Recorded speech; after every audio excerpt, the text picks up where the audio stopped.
Perjanjian baru memiliki janji yang lebih mulia.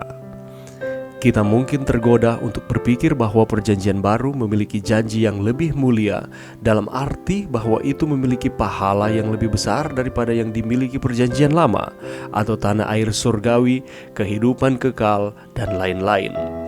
Yang benar adalah bahwa Tuhan menawarkan pahala yang sama kepada orang percaya perjanjian lama seperti yang telah Dia tawarkan kepada kita. Dalam Ibrani 8 ayat 6, janji yang lebih mulia adalah berbicara tentang berbagai jenis janji.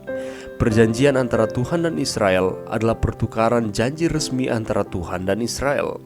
Tuhan mengambil inisiatif dan membebaskan Israel dari Mesir dan berjanji untuk memimpin mereka ke tanah perjanjian. Bandingkan Keluaran 24 ayat 1-8 dan Ibrani 10 ayat 5-10. Apa persamaan dan perbedaan antara kedua janji ini? Perjanjian antara Tuhan dan Israel disahkan dengan darah. Darah ini ditaburkan di atas mezbah yang melambangkan Tuhan dan 12 tiang yang melambangkan orang-orang. Orang-orang Israel berjanji untuk mematuhi semua yang Tuhan telah katakan. Itu adalah janji ilahi dan dituntut dari kita saat kita memasuki perjanjian dengan Allah. Syarat hidup kekal itu sekarang sama juga dengan di Taman Eden.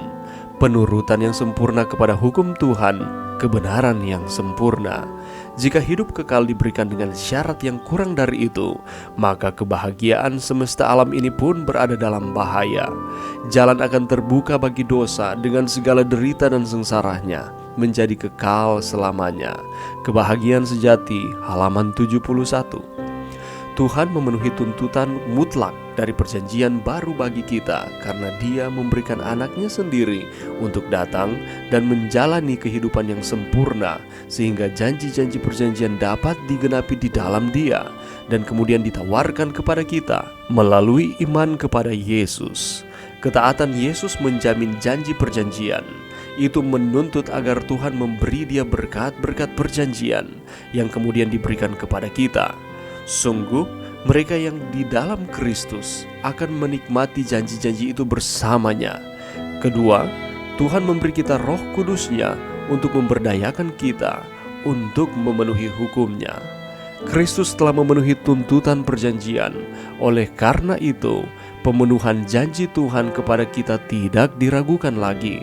Bagaimana ini membantu Anda memahami arti dari 2 Korintus 1 ayat 20-22? Harapan menakjubkan apa yang ditemukan di sini bagi kita? Pelajaran yang bisa kita dapatkan pada saat ini. Mungkin kita berpikir bahwa ada perbedaan antara perjanjian lama dan perjanjian baru. Karena mungkin kita berpikir bahwa kenapa harus ada perjanjian baru kalau sudah ada perjanjian lama? Seringkali kita menafsirkan bahwa perjanjian baru memiliki janji yang jauh lebih baik, jauh lebih sempurna, ataupun janji yang berbeda dari perjanjian lama yang Tuhan sudah berikan. Dalam arti bahwa itu memiliki upah yang jauh lebih besar dibandingkan dalam perjanjian lama. Tetapi yang benar adalah Tuhan memberikan upah yang sama bagi orang-orang yang percaya baik di dalam perjanjian lama maupun di dalam perjanjian baru. Kalau kita melihat di dalam perjanjian antara Tuhan dan Israel sesuai dengan Keluaran 24 ayat 1-5, itu disahkan dengan darah. Darah ini ditaburkan di atas mezbah yang melambangkan Tuhan dan 12 tiang yang melambangkan orang-orang. Dan orang-orang Israel berjanji untuk mematuhi semua yang Tuhan telah katakan. Dan itu adalah janji Allah dan dituntut dari kita saat kita memasuki perjanjian dengan Allah. Sedangkan di dalam perjanjian baru merupakan realisasi dari janji di dalam perjanjian lama dan digenapi oleh Yesus Kristus. Korban yang disembelih di dalam perjanjian lama itu merupakan gambaran bagaimana Yesus Kristus sebagai korban anak domba yang tak bercacat dan tak bercela, Ia yang akan disembelih, Ia mati di atas kayu salib. Itulah sebabnya di sana dikatakan bahwa perjanjian baru memiliki perjanjian yang lebih mulia oleh karena penggenapannya ialah Yesus itu sendiri. Melalui pengorbanan Yesus, perseteruan antara Allah dan manusia oleh karena dosa dihapuskan dan diperdamaikan. Roma 5 ayat 10 mengatakan, sebab jikalau kita ketika masih seteru diperdamaikan dengan Allah oleh kematian anaknya, lebih-lebih kita yang sekarang telah diperdamaikan pasti akan diselamatkan oleh hidupnya. Darah yang tertumpah adalah tanda anugerah Allah dan kuasa pengampunan yang tersedia untuk setiap orang yang percaya kepadanya. Itulah sebabnya ketaatan yang Yesus lakukan di dunia ini menjamin janji perjanjian yang diberikan kepada kita. Janji keselamatan, penyertaan diberikan kepada kita. Dan bagi kita yang ada di dalam Kristus, kita akan menikmati janji-janji tersebut bersama-sama dengan Dia. Kita berterima kasih kepada Tuhan karena Tuhan baik di dalam kehidupan kita. Ia sangat mengasihi kita. Bagaimana dengan respon kita? Mari berdoa.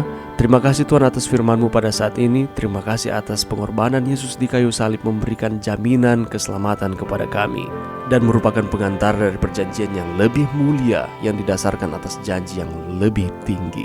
Terima kasih karena Allah mengasihi kami, Allah terus memperhatikan kami di dalam nama Yesus. Amin.